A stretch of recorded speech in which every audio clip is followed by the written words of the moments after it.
অন্য অন্যবার এরকম হয় না তো। এবার আজকে পয়লা বৈশাখ করছে, অনেকে পয়লা বৈশাখে পুজো দিতে আসে, এর জন্যই এত ভিড়।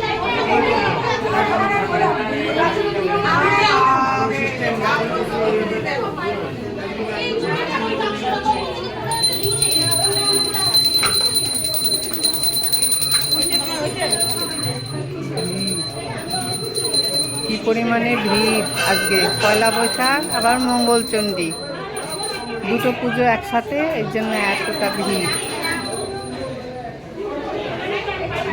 আমি এইমাত্র এলাম, আমি এখন সাজাবো।